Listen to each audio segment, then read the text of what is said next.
Good evening, Tracy and Central Valley. I'm your host, Raj Singh, and I have with me, Kurtej Atwal. welcome, Grithej, and it's pleasure to see all of you guys, all the audience that's listening to us. And we are here today with a very important topic that's happening around the world, but in a different world, not in America, but in our homeland, India. It's regarding the farmers' protest. And there's a lot of questions being raised in the media. There's a lot of um, attention it's taking all over the world, why these farmers are protesting, what is going on there. So that is why we are here today. And Gurtej, I would actually like to start off with you, because I know you belong to a farming family as well back in India before moving to America. So do I.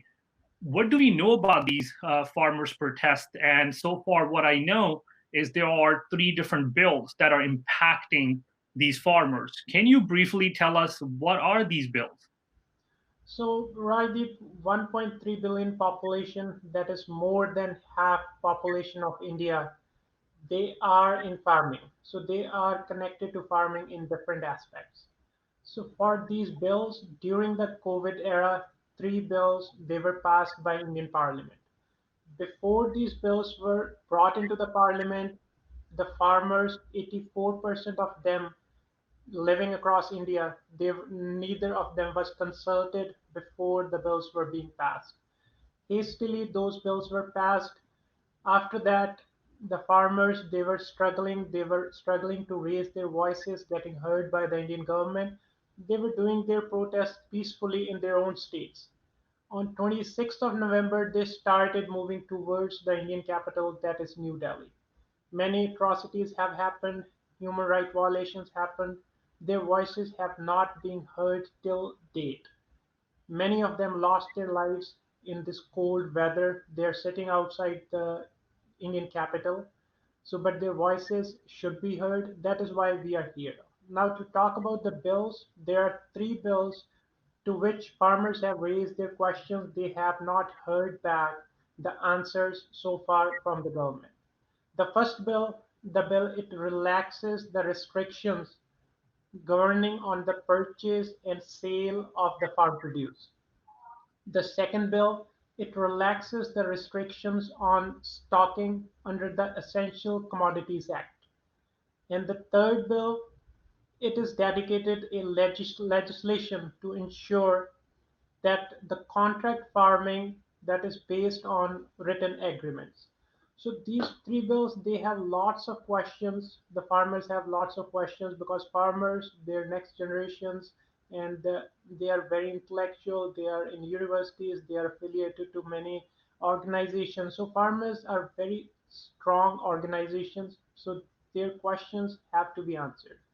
So today we are here to correlate it with US agriculture system. So we have to learn so how the agriculture system works here and how the regulations being passed here and how they impact the farmers here and why these farmers or anybody living across the globe, they should be concerned about these issues and what they can do, how they can add value towards this peaceful protest. Thank you so much, Gurtej, for briefly going over these bills. And as you mentioned, we actually have two youth activists from California. They are related to a farming families, not only just in from India. They both are born here, but also they are belong to a farming families here. They are farmers. They have businesses. They're doing multiple things, and they are really working hard, and it's really concerning them for their brothers and sisters back in India. They're struggling every day. Their elders are being at the, like you said, at the capital of India, New Delhi border. Such a harsh, cold weather, and as we can feel in California, it's a similar weather there too. That it's that cold. It's hard to survive there. It's raining. It's not a good conditions, but they are still there. So it matters to these young people, even in America. So let's listen from them, what they have to say, what they think about it. And I would like to welcome Gurneil Singh Boparai and Raj Tillan from Tracy and Gurneil from Sacramento. Thank you both for joining us. All right, I'll go ahead first and introduce myself, and then Raj will introduce himself. But my name is Gurneil Boparai. Currently, I just recently graduated from UC Irvine. I majored both in political science and accounting. Currently, I'm working for Assemblymember Carlos Villapadua, part of his legislative staff. I've also been organizing with the California delegate elections within the California Democratic Party for the past 6 years, and I have been serving as a California Young Democrats Labor Caucus secretary for the past 3 years. Um, as Rajdeep mentioned, our family is involved with farming here in America and India as well. Actually, in 2015, the UC Davis Conservation and Agricultural Systems named our farms as the most innovative for tomato processing, especially in terms of autonomous irrigation systems. And during my time at Irvine, I was also elected as the youngest student government Senate president at the age of 18. So I worked on a number of things while I was there for Dreamers, for basic needs, disability services, and labor relations. So that's who I am. Thank you, Granil. And I would like Raj to introduce yourself as well. Thank you for joining us. Thank you guys for having me. I really appreciate you, Ritesh and Rajdeep, for creating the show and having us on here so we can provide and talk about all the things that are going on. My name is Raj Dillon. I live in Tracy, California, and I'm an advocate for human rights. And this is what this conversation is going to be about today. I'm currently a student. I'm third year in college, and I also work part time for my family at our farm. We have almond orchard, which is what I usually do if I'm not at school. And I'm very excited to be talking to you guys today about this very important topic that hits us really hard. All our family back home in India. Only if you can imagine what that's like. I know Rajdeep, we were talking about these conditions, like the weather is even worse over there, and how they're still holding up. They're have a lot of heart, and we have to show our voice and speak up for them. And I really hope we can do that today and inform everybody that does not know what's going on. And I think we will have a successful podcast right now. So thank you guys for having us, and I look forward to this. Thank you. Ritesh, let's begin with our engaging conversation to know about from Granil. Granil, what you have to say, what's happening that we're seeing in the media about the farmers' protest? I think there is a huge disservice going on right now to the Indian farmers. We've seen now 59,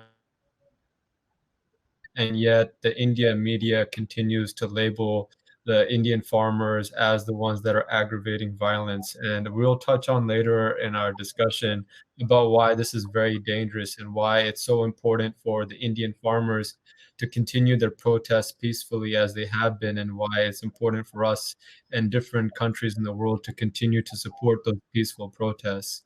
The conditions that you have mentioned, both Raj, Deep, and Raj, are getting more and more severe in terms of the weather and the ongoing coronavirus pandemic. A lot of people are congregating, and that is also very concerning for the public health in India. So these are conditions that we need to monitor as we go forward with the protest.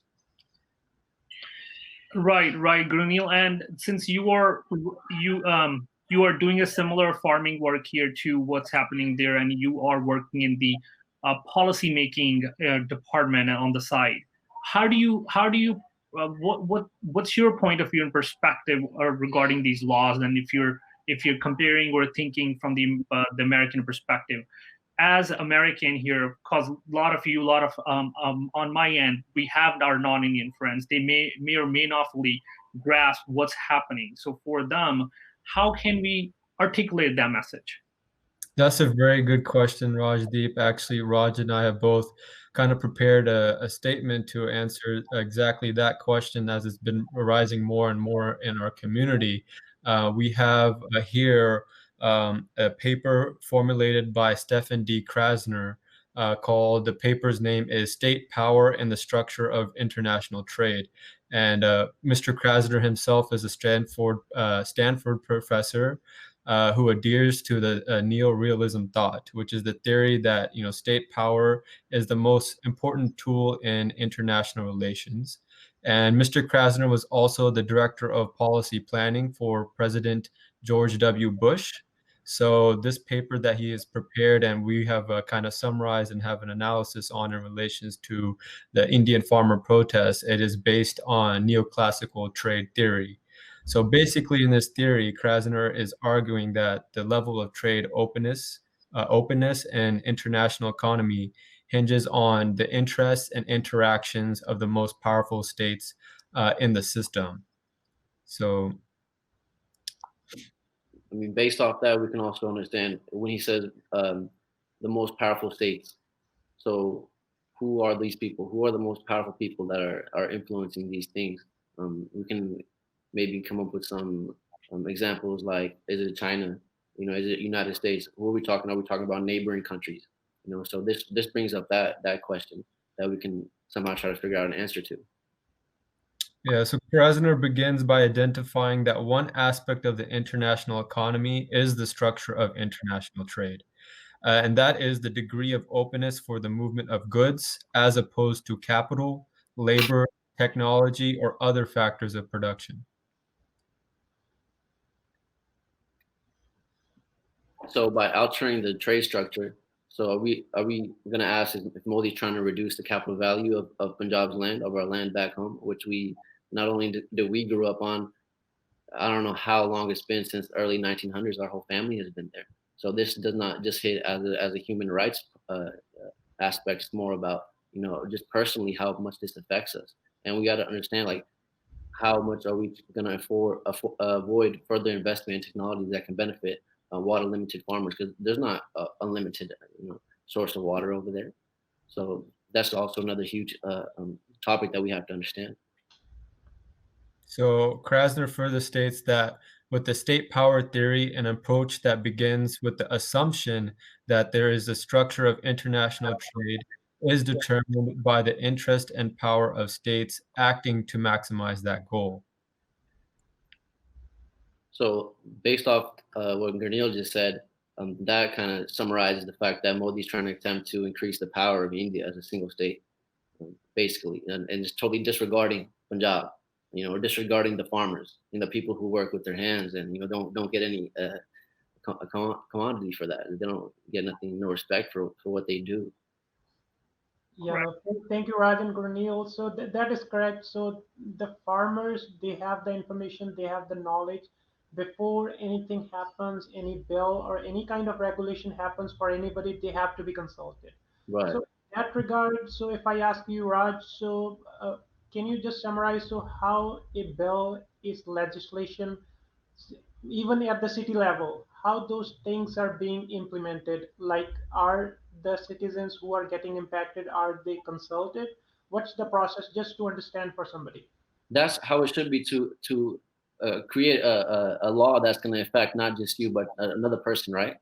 So Right. that's how it should be to, if you have a thought process, if this is a thought in our mind or as a team, this is our thought, we want to first at least ask or do our own research about it and see if we do this, is this going to be a benefit, right? Not just it's going to be a majority benefit, right? That is the first thing anybody should be thinking about, right? You should never pass a bill without thought to that. Even if you somehow make a mistake, like Modi has made the mistake, and seeing the repercussion of how many people are saying, okay, this is not good. They're traveling 500 miles away from their hometown in this weather to go here.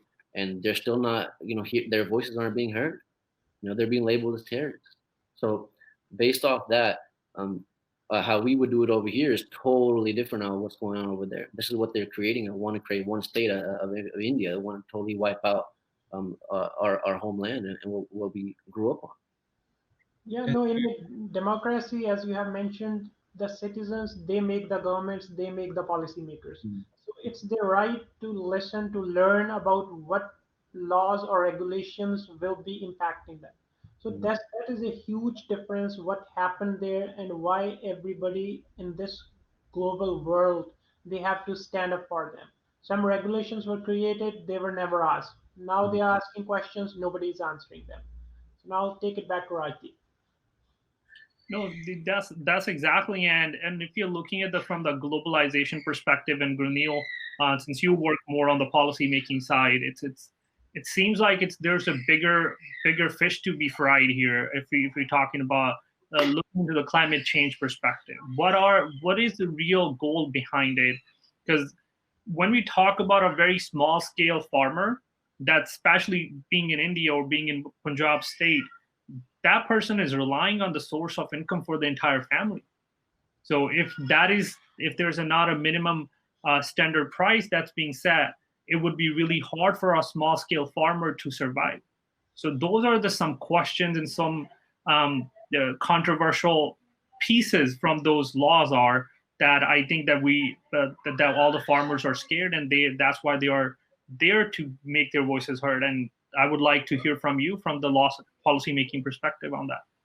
Yeah, if I can touch on that, and one of the other points too that Gurtej and Raj brought up, there's kind of 2 points here. There's one is that from a policy making perspective, you're seeing a gross violation of human rights, as mentioned by Raj, and actually the UN Human Rights Commission in 2018 established a series of rights for farmers all across the world. And in that document, one of the rights that was established for farmers is that they must be communicated with, engaged with, before the passing of any kind of bills. Like we've seen these three bills being passed, and as Gurtej has mentioned, that dialogue never took place, meaning that there is a violation of a UN human rights. And there are other human rights established in that document that have been violated as well.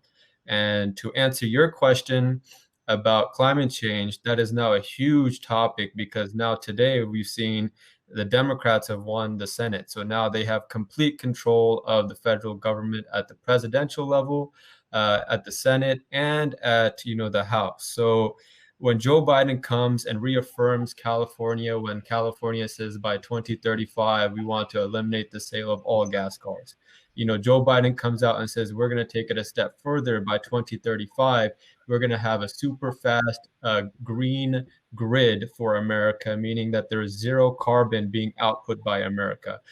And that is in 15 years. That is a huge radical idea that is being put out because by 2035, we will be seeing the extinction of some of our crops that are being produced here in California. As a tomato farmer, I can tell you that the Spanish variation of the tomato crop is already experiencing some form of extinction, and it's being reported that by the end of 2030, that will see a 20% rate of extinction, which will rapidly increase until 2050. So it is very worrying. And as Raj has mentioned, there's a lack of investment in farming. And in terms of a climate change perspective, there's a lack of investment in farming on an international level. We're going to have to start investing in greenhouse technologies and start developing indoor farming techniques, which have been proven to be far more efficient, does not even require water or soil to use chemical-based solutions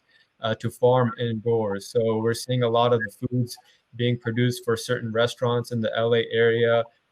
In Bakersfield, a lot of these greenhouses are starting to be constructed. So that is the direction that not just America, but the whole world needs to be moving in. And if Punjab doesn't invest in its farmers as it's failed to invest in its farmers in the previous decades, then India's farmers will be left behind. So we really need some form of investment in the farmers in Punjab if we're going to maintain the small farmers model. And I think the small farmers model in India is actually perfect for the greenhouse model because the greenhouse model only requires at minimum 1 acre to execute. So I think that is the best way we can approach climate change, especially when Joe Biden says by 2035 they want to radically change the US economy. The rest of the world has to listen to that and realize that they are going to have to follow suit if they want to be competitive at an international level. No, thank you, Gurleen. As you mentioned, there are many things that the government has to look at. It's not just giving a surprise after a surprise to the farmers. So the New York University, they did a study and they have published it. It is documented that at every 30 minutes, one farmer in India, they commit suicide. 90,000 farmers in the state of Punjab, they have committed suicide from 1990 to 2006. So there are many pressing issues, and just putting and implementing a bill which fluctuates as per the market changes is not the only solution of 84% of the people that are living in a democratic country. So there are many things that have to be brought. The change has to be brought while consulting with the scientists or whom you are impacting. They gradually bring some changes, and just listen to them. The right now the main point is whoever is struggling to get their voices heard, just listen to them. So now I'll ask Raj. So Raj, as you are sitting far away from that country where things are happening, but now we can say we are a global village. Anybody sitting globally, they can see what's happening. They can add value on their own as per their time, as per their capacity. So how do you think more value can be added by anybody living overseas? And what kinds of values or what kinds of help is done globally by everybody? Well, starting off, I think the main thing that we can understand as a not only as a country but internationally is what the problem is, right? So we have already discussed what the issue is. So once we can figure out the root of the problem, okay, this is going on. This is injustice. If we can make it one word, it's injustice, right? So we start off there and we say, okay, we want to go support people who are trying to provide for their families back home, back in India. So once we provide that information to them, there are actually multiple things going on right now where you can support globally. There's one thing, major thing called Casa Aid, which you can donate to, and they're providing food, shelter. They're doing their best to make sure people are just surviving. And there's already been 60 deaths, already been 60 deaths happened at these protests, right? So that's one way that you can do that. Another way is just word of mouth, telling somebody about it. This is one reason why we're doing these car rallies, so we can get a word out and people can understand what's going on, what's really happening, like in this world. The largest protest in history is happening right now, and not enough people are speaking about it. That's the problem right there. So that is what we're trying to change, and that is happening with these rallies. It's happening with these podcasts that we're doing. It's happening just we're talking to people and sharing information. So that's basically what I believe is what we can do for now. If you don't have any other way, the best way is just to donate to Casa Aid. That's what I have to say for now. Because they're doing a very good job and they're supporting us, and they're taking no money out of it. They're putting all of our money into that, and taking their time going over there, protesting with them not only, but they're also helping them, feeding them, clothing them. There's a lot of good things are happening with the Sikh community, and this is what we need to see this. We need to address this. We need to support this. No, thank you very much, Raj. You have mentioned a couple of things. Yeah, one is call side donation, and the other thing you mentioned about the podcast. So I'll just touch base a little bit on that. So why globally everybody now on Facebook, these channels, they have access. So somebody may be thinking, oh, why we need these podcasts or informative sessions. So that's a developing country. The structure of a developing country is different from a developed country. The whole media that is in control or it works in coordination with the government. So there is a dire need of information. So Mm-hmm. there the information is what government wants to give to the people globally. Mm-hmm. The Reuters, CNN, all these or BBC, they are trying to help, but sometimes they are not at the grassroots level, or their reach or their propaganda, they cannot beat the propaganda done by the government. So it's the responsibility of everybody just to read the right resources, get informed, ask questions to your fellow citizens, to your fellow friends, as Raj and Gurneel or everybody here who have the right information. They can dig down the articles, they can share the articles. In every country, everybody faces through these kinds of humanitarian crises.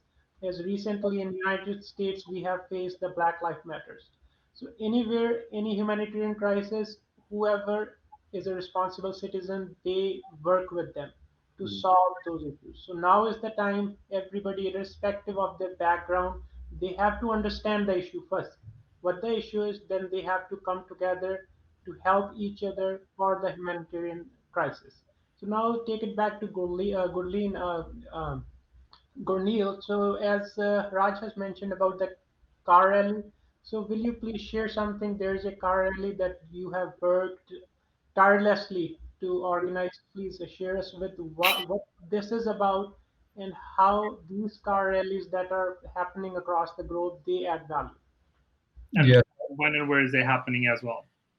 Yes, I'm very pleased to announce that the Sikh communities of both Stockton and Tracy have been working very hard to come up with another rally, as we've seen, the success with, the rally in San Francisco and the rally in Sacramento. That is just the beginning. So we have a Kisan rally from Tracy to Stockton, which is happening on Saturday, this Saturday on January 9th, and we'll be gathering at 11 a.m.